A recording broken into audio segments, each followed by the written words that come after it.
अखिलेश यादव राहुल गांधी दोनों भाई और दोनों के दोनों बड़े वाले तबाही। अखिलेश यादव और राहुल गांधी भाजपा के नाक में दम करने वाले वो दो नेता हैं जिन्होंने भाजपा के 400 पार वाले सपने को चकना चूर करके रख दिया। अब एक बार फिर से अखिलेश यादव और राहुल गांधी साथ आ गए हैं भाजपा सरकार के खिलाफ और छात्रों के समर्थन में। एक तरफ जहां राहुल गांधी ने लोक कल्याण मार्ग स्थित नरेंद्र मोदी के आवास के बाहर मोर्चा खोला, राहुल गांधी, प्रियंका गांधी, मल्लिकार्जुन खड़गे, केसी वेणुगोपाल समेत तमाम जो कांग्रेसी सांसद थे वो जाकर मोदी जी के आवास के बाहर बैठ गए। वहीं दूसरी तरफ अखिलेश यादव भी चुपके चुपके राहुल गांधी का साथ देने पहुंच गए नरेंद्र मोदी के आवास के बाहर।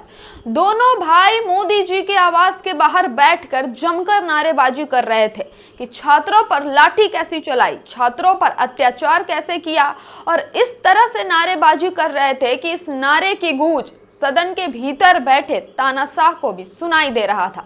तानाशाह के घर के दरवाजे के बाहर राहुल अखिलेश ने डेरा डाल दिया। दोनों कदम से कदम मिलाकर, कंधे से कंधा मिलाकर छात्र हित में सड़कों पर उतरे थे और लगातार छात्रों के समर्थन में नारेबाजी कर रहे थे।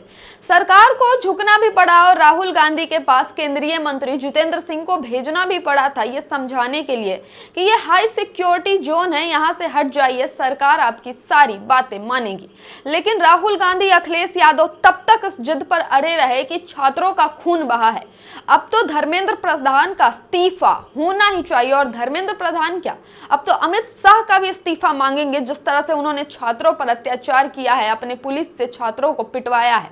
तो राहुल गांधी, अखिलेश यादव दोनों धरने पर बैठे रहे और उन दोनों को हटाने तानाशाह अपनी पुलिसिया तंत्र को भेजती है। पुलिस राहुल गांधी, अखिलेश यादव को हटाने की कोशिश करती है, दोनों को घसीटती है। एक तरफ जहां राहुल गांधी से हाथापाई होती है पुलिस की, इस दौरान राहुल गांधी को गंभीर नाक पर चोट लग जाती है और राहुल गांधी के नाक से खून बहने लगता है, जैसे कि आप तस्वीरों में देख रहे हैं।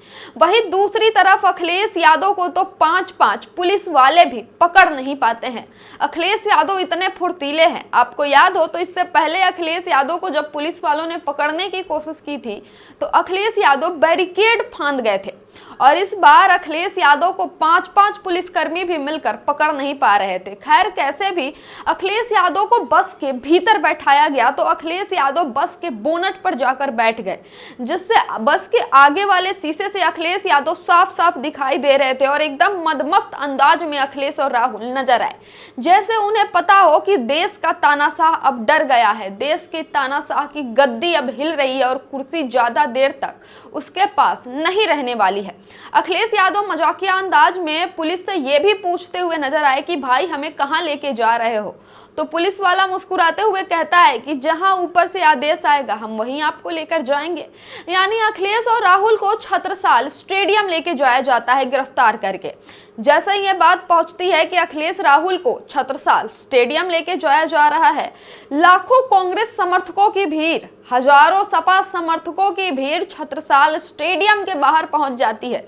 यहां तक कि समाजवादी पार्टी के समर्थक तो 2 कदम और आगे निकलते हैं और उस बस को ही घेर लेते हैं जिस बस में अखिलेश यादव बैठे होते हैं। अखिलेश यादव बस से ही हाथ हिलाते रहते, अपने समर्थकों का हौसला बढ़ाते रहते हैं। मानिए अखिलेश यादव गिरफ्तार नहीं हुए हैं, बल्कि अखिलेश यादव कोई रोड शो या फिर कोई रैली कर रहे हैं। मानिए कि पुलिस ने अखिलेश यादव को गिरफ्तार नहीं किया है, बल्कि पुलिस को ही अखिलेश यादव ने हाईजैक करवा दिया है। और कुछ ऐसा ही नजारा राहुल गांधी के बस के बाहर भी दिखा, जहां हजारों कांग्रेस समर्थकों ने राहुल गांधी जिस बस में गिरफ्तार थे उस बस को भी घेर लिया और छत्रसाल स्टेडियम के बाहर जमकर नारेबाजी की, जिससे महज आधे घंटे के भीतर ही तानाशाह की पुलिस को राहुल और अखिलेश को छोड़ना पड़ा। दोस्तों, ये दोनों भाई राहुल अखिलेश अब मोदी सरकार के ऊपर चढ़ चुके हैं। जितना मोदी सरकार ने अत्याचार किया है हर तरीके से, आदिवासियों पर अत्याचार किया, छात्रों पर अत्याचार किया, गरीब जनता पर अत्याचार किया, बेजुबानों की आवाज दबाई, विपक्ष को तोड़ने की कोशिश की, राजनीतिक पार्टियों की तोड़ने की कोशिश की, ईडी सीबीआई का दुरुपयोग किया, वोट चोरी करके सत्ता में बैठे। अब इन तमाम जुल्मों का अंत होने वाला है। अब राहुल गांधी और अखिलेश यादव ने मोर्चा संभाल लिया है। देश का युवा अब इस सरकार को बदलना चाहता है। देश का युवा अब सत्ता परिवर्तन करने के लिए उतारू है। तानाशाह को भीतर से बहुत डर लग रहा है, क्योंकि अब दो भाई दोनों मैदान में साथ उतर गए हैं। वीडियो को ज्यादा से ज्यादा शेयर कीजिए, TDI न्यूज को फॉलो कीजिए और इस खबर पर आपकी क्या राय है कमेंट करके जरूर बताएं।